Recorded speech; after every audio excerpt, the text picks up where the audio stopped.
Good morning and welcome to the Stories of a C?O. My name's Natasha and I'm the CEO of Oliver Sanson, and I'd like to introduce you today to two co-hosts. One is James Lambert, who's the director of Oliver Sanson, and our guest speaker today, Lucy Robertson. Lucy is currently runs operations and is on the executive committee at Smiths News. She's an inspiring leader and someone I actually had the honor of meeting 10 years ago. So I'd like to introduce you to Lucy. So Lucy, over to you to introduce yourself a little bit about yourself. Thank you, Natasha, and good morning, James. So I'm Lucy Robertson. As Natasha said, I'm the Ops Director at Smiths News. Been there for about 3.5 years now. So running the Smiths News network, but also diversification and making sure that we support our customers into being future fit. So how did I get here? I did a degree in engineering, quite unusual for a female all those years ago.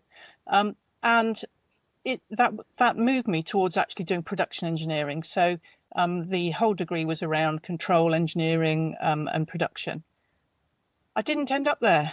And the reason I didn't end up there was because I looked through the door of a warehouse and I thought that's something that actually excites me more. And therefore, I applied for jobs within the warehousing and logistics industry. I did actually ask, and here's a lesson, I asked other businesses to say, who would you like me to go and train with before I come to join you? That was one of the first learnings within my career. But what I wanted to do was build my toolkit. So over the number of years that I've been working, I built my toolkit around experience and skills. So I worked for XL Logistics, as it was then. I was the first female cohort to actually get their own site within the business. I was one of 3 females out of 75 recruits, and I was an introvert, quite unusual. Within 10 years, I was a business unit director within the business. I'd learnt logistics start to finish by hands-on experience and also how we actually served our customers. I then branched out a little bit, went into petrochemicals, learning safety governance in a privately owned business, so different business model as well, and a larger customer negotiation to carry out. Did some cross-border work as well, some international work, and also some startups.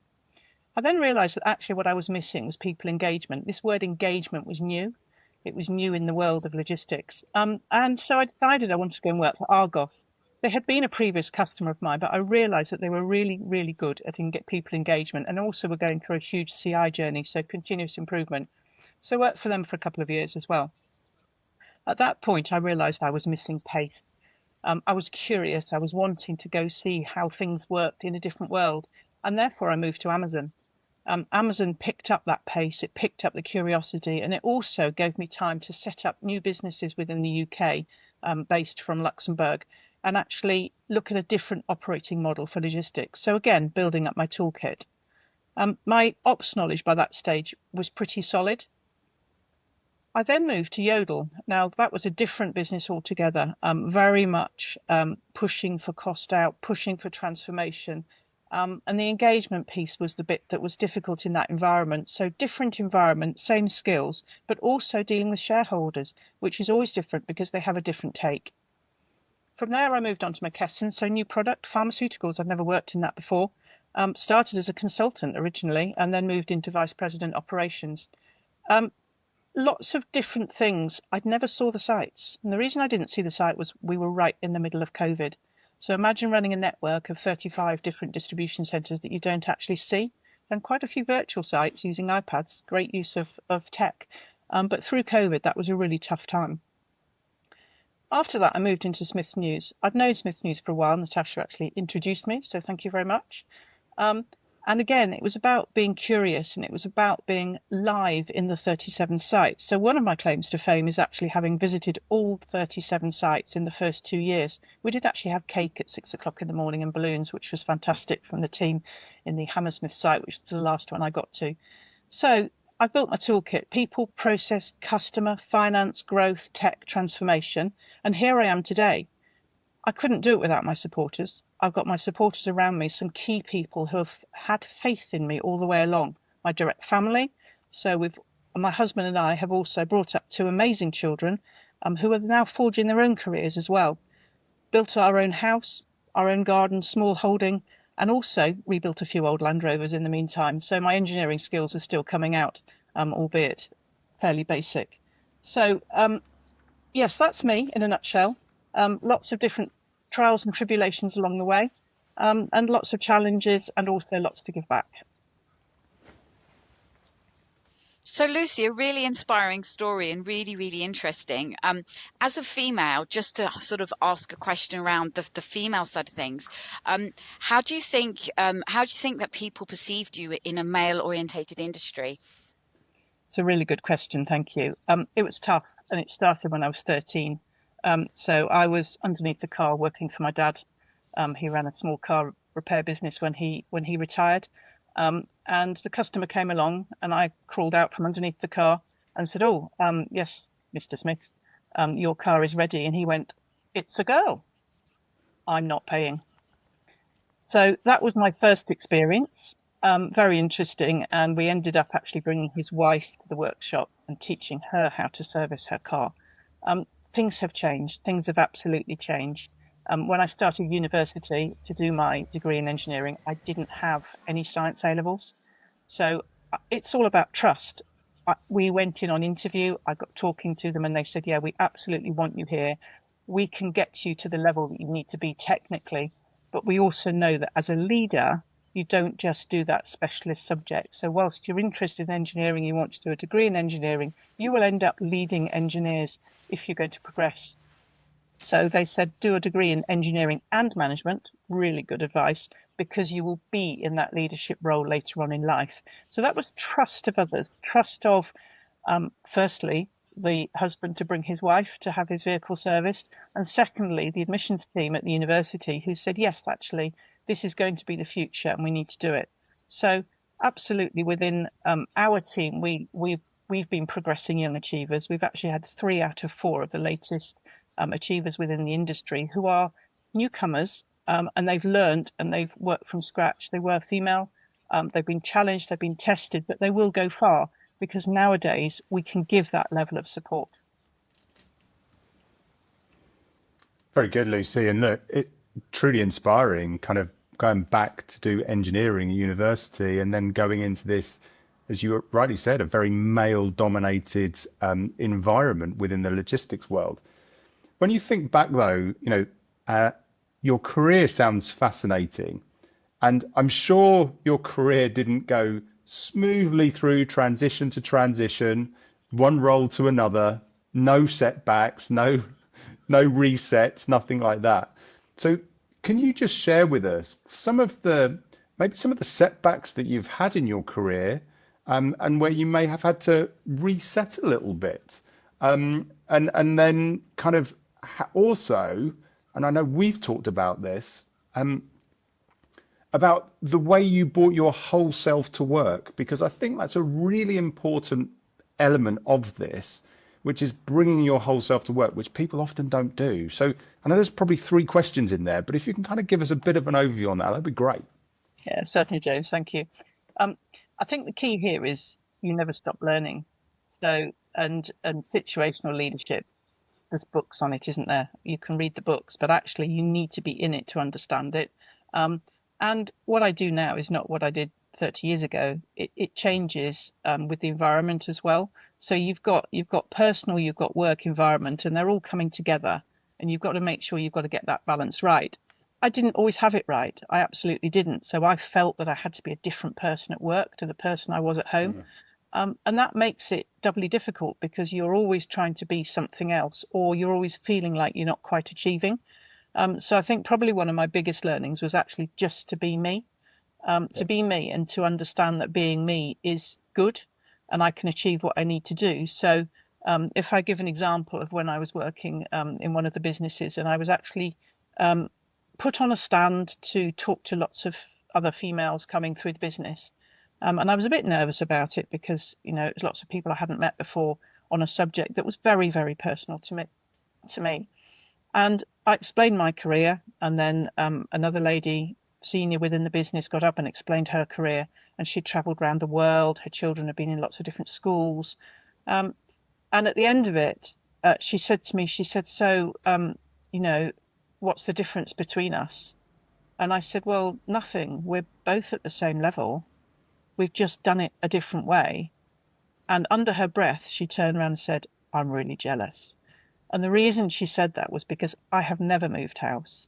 my kids have always been at the local schools. They've not had that disruption, but that was a choice that I made that then impacted work. So you've got to get those balances right. You've got to get the balance right between who you want to be at home and who you want to be at work. And the way I've discovered to do that is actually just match your values. So what does that mean? It basically means that when you're looking for a business to work for, you need to match your values with the business and also match your personal values with the people you're going to be working with. Because if you can't do that, you will always have that conflict. So it's almost protecting your boundaries, protecting those so that you can function really, really well. And also, just on the back of that, I spend a lot of time walking around the businesses that I work with and talking to people.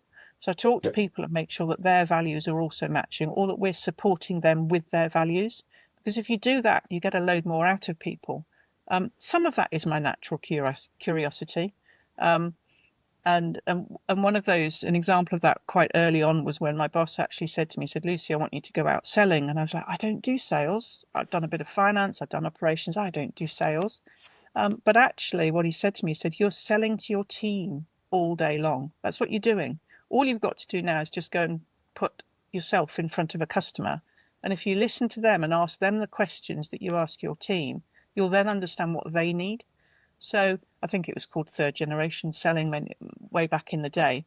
But it taught me a lesson of knowing that then you're never going to sell something you can't actually deliver, which is really, really important, particularly within operations. So yeah, I think that gave me more of a strategic view, because you could actually build the experience, the skills, the curiosity to then put the jigsaw puzzle together and get a way longer term plan rather than just the in the day now. And it I suppose it's so true. It's something that I've talked about for many years. People show up to work and they often have a work mask.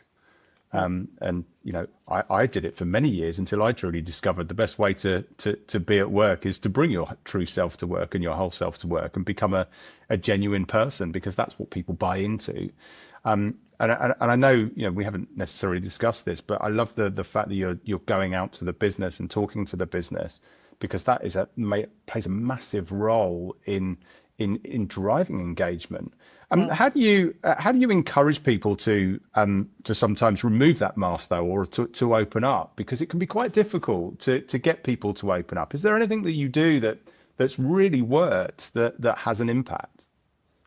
I think really you've just got to find a like-minded topic that you can talk about, and walking into someone else's work environment. So I think bringing in people into your environment automatically causes a barrier. But if you go out into other people's environment, and this is why I can sort of often be called Mrs. Why, I'll go out there and say, well, why is that happening? What's happening there? And you've got to be careful you don't turn people off, because you're not doing it to be critical. You're just doing it to start getting a little spark of something. And that therefore means you can go into any business, you can go into a new business, and you can start to understand it. And if you start to understand an end-to-end of a business and how it works, so you understand how the finance works, how the sales works, how the operations works, how the safety works, and all the governance around it, you've then got that whole picture to be able to make that decision. But also it means you can then talk to people about the relevant bits. The other side of it is the personal bit. I was told, don't bring your personal self to work many, many years ago. Just don't do it, because, it'll interfere. You need to keep those two separate. As soon as I started bringing my personal stuff to work, I mean, my team know me really well. I know their families. We're sort of on first name terms, and it's not needing to be intrusive, and some people will offer more than others, but then you're there if you need that support. And it also means that then you can make the best decisions for the business. So if you know that there's pressure on a particular group of people, you can then raise that within your strategic decision making, so that you're not just dealing with the here and now, and you're really getting to the nub of it. And you can therefore improve your engagement scores, or be talking to people who you don't really know, and actually you can come out and give them that good example of where you think there is some evidence or some data behind the discussions that are happening. Yeah. And even more prominent, I suppose, now in today's world, where, you mentioned COVID earlier on, where you went to 37 sites without actually visiting 37 sites? Yeah, 37 sites. 37 sites without actually visiting 37 sites. But that's the reality of work today, isn't it? That, depending on the industry and the role and the sector, but majority of people, there is a real grey line between work and home nowadays with this hybrid workforce, working from home, and it's becoming a real challenge for people to manage themselves. And that's a whole other debate and conversation, Lucy, that we could probably spend hours debating, but we'll move on from that one. Um, so so you've talked again, and I know this is coming from our previous conversations that we've had with you, but we talk about the male environment, we talk about the engineering, we're kind of moving forward, and again, I'd love to say that everything came to you by skill, and therefore there were no bumps in the road. But one of the things you talk about a lot with the work that we've done and the conversations we've had is this 80-20 rule. And I know 80-20 is not a new thing, but 80-20, you look at 80-20 in a slightly different way to how most people talk about it. I mean, Natasha and I talk about 80 and 20 from an Oliver Sanderson perspective, but it's totally different to how you talk about it. So do you want to share your approach to 80-20 from a career perspective and from a growth perspective? Yeah, absolutely. So, and I think this again is from personal experience of I'm a bit of a perfectionist. I like things to be absolutely how they are. Is everybody like that? No, we're all different. And I think I had some hard-hitting conversations where I wanted to carry on to the nth degree to get something absolutely perfect. And then I lost the actual longer term vision of where we were going. And I also didn't maybe change my mind quick enough. So there's a term within Amazon which is disagree and commit. It's tough. It's really, really tough. But sometimes you just need to say, okay, I either disagree with that, but I'm still going to carry on with it. Or actually it makes you stop early. So if I give an example, I found that within my career, I was being left behind. So whilst I was the first person to get my own site, 33,000 square feet, not very big, but very exciting. The largest one I ever ran was just over 1 million with 2,000 people. My first one had about 12. So huge, amazing career and amazing change of scale. But I felt that I was being left behind. So I saw people who had graduated the same time as me, gone through the same leadership training, moved roles, and then suddenly overtaking me. And I'd done some zigzags because it's really, really important that you understand all the elements of a business, not just your one function. And I thought, why is that happening? And really did some soul searching. And I went for a job interview, and somebody actually said to me, I'm not going to take you because you're better than me. And I thought, that's very strange. And then at the next job interview, they said, I'm going to take you because you are better than me. And it makes you sort of go, well, what's better? How do you judge that? What's better? So I started thinking about why I was not being selected for roles. And I realized that I wasn't applying for things that I wasn't 100% sure I could do. So I wasn't putting myself forward for things that, I couldn't do relatively easily. And there is a statistic there that typically men tend to apply for jobs where there's an 80% chance that they know they've got the skills or they'll make a success, and females don't. So I suddenly went, well, I still want to be me, but I've got to take that risk. So I started talking to the people, and I spoke to the person that said, you're better than me. I want you in here. And I said, well, why is that? And they said, because you've got different skills. It's not just about the 100% that we think we need. You've got 80% that we need, and then you can add. So the adding bit is the continuous learning. An example I've got is in the pharmaceutical business that I was working in. We needed to go and do a parliamentary forum and present, and it was actually really technical. So it was safety of automation in pharmaceutical dispensing. I'm not a pharmacist, and I walked into the parliamentary forum, and I was the only non-pharmacist in the room. And looking at the sea of heads, I was going, this is going to be real. I'm going to get all the technical questions. What am I going to do? And I just stood there and I said, look, I'm an engineer. I'm not a pharmacist. And you could hear oh dear, okay. And then I said, so I'm going to talk a simple language to try and explain why I think this is right. And then you tell me whether I'm right or wrong. And I just went through the data, the logic of what was right. And at the end of it, the questions were, we've never seen that from that side before because we've always pulled pharmacists into these forums. It's really good that we've had somebody a bit different. Thank you. And it landed really, really well. And I just thought that was a huge confidence booster because it was, you can go in with a different view. So you do need to be yourself. It protects burnout as well because you can't be a perfectionist all of the time, but it allows you to keep momentum. So if you keep the 80-20 rule going, you can be stepping into the next thing whilst you're still finishing off what you're doing now, and therefore you don't get left behind. And I discovered as soon as I started doing that I wasn't being left behind, and I had people going, oh, you've always got a different view, you've got a different thought, come and join us, which was lovely. Very good. And so different because, as you rightly say, females historically look for that perfection and say, well, unless I've got 100% of what they want, I'm not going to apply or I'm not going to push myself. So again, this is all comes back to you've broken the mold to a degree, Lucy, from a engineering through your career, setbacks, realignment, looking at the 80-20 rule, which has enabled you, as you rightly say, to zigzag across, but to learn all the different functions in the business to actually get to where you are today, at leading all of the operations at Smiths News. So it's a wonderful story. Natasha, pass over to you for any closing remarks and any final questions for Lucy.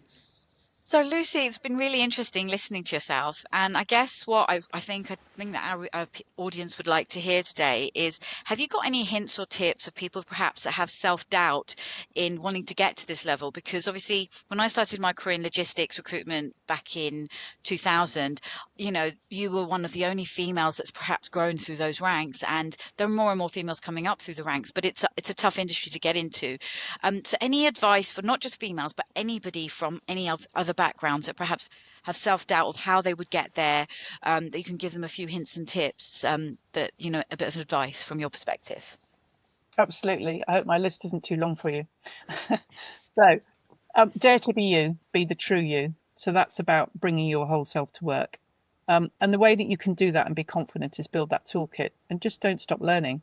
The curiosity is absolutely key. So you need to show and be interested in what's going on around you. You will be if you actually match your values to the businesses, because you will be genuinely interested. So don't frighten people with your questions, but actually be curious and keep learning it and keep putting those tools that you're learning, either about a new business or a different way of working, into your tool bag. Once you've matched those values, you'll then find that you're really busy. And that 80-20 rule means that you can keep the momentum going. So offer yourself forward for things that maybe you haven't got all the toolkit in the bag for, but you can gather those tools along the way by talking to the people around you and gathering them, all going to learn more about different businesses. So the 80-20 rule will keep you from burnout. Know your supporters. I've spoken a little bit about my family supporting me. I mean, that was absolutely phenomenal. I couldn't have done this without them. There's been other people as well. So over the last year, I've had an amazing coach supporting me. I've also had a couple of very, very good promoters across the business. So in different businesses where they've pulled me from one to another and recommended me and said, she's got these skills, not 100%, but she's got the skills. So those people are really important, and thank you. You know who you are. And understand and embrace the diversity and different views. So we're doing a lot of work with insights at the moment within our team. And it's absolutely fascinating when you look at a good day and a bad day of how people behave, because people are people and some people do have a bad day. And if you're cognizant of that and you know how you can deal with a bad day as well as a good day, you will get the best out of people. But we need to do that in every environment. That's not just, in an operations environment, it's also in the boardroom as well. So we need to be aware of those diversities. So so keep curiosity going, and actually know your values, 80-20 rule, and dare to be you. And Lucy, from your perspective, are there any closing remarks or anything final that you think we haven't covered or asked you that you think people would want to hear about? No, thank you. I think probably it's just about, you go through your career, 30 odd years in logistics and some other industries. and you learn a lot, and you don't want to lose that learning, and you want to share it. So my view is I just want to share that with others. I want to be in that environment where you can share it. You can share it across different businesses in different roles, and also inspire others to go look, see, go and have a look, go and look, see what you can find, and learn from what you've got around you. Thank you. Fantastic. And Lucy, what next for you? Because I know me and you were discussing about, you've got an amazing career, and you've told myself and James about all the different things you've done and achieved, and today we're telling the audience about it. What's next for Lucy on the agenda?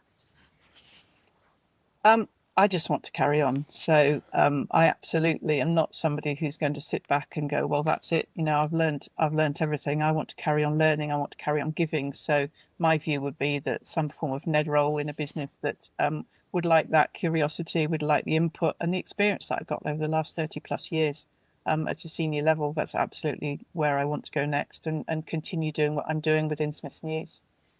Fantastic. So to add and enhance your career, perhaps an additional NED role on top of what you're doing your day job, which is a lot. So you obviously are a force to be reckoned with. So Lucy, thank you for your time today. We've really enjoyed it. And James, thank you for co-hosting. It's been a really great experience, and really hope that the audience have enjoyed today. And if anyone has any questions or would like to send Lucy any questions, feel free to reach out to us or to Lucy, and we'd be more than delighted to give you any answers, or put you in touch with Lucy if there's anything you wanted to ask her. Fantastic. Thank you for today. Thank you, Lucy. Thank you, Natasha.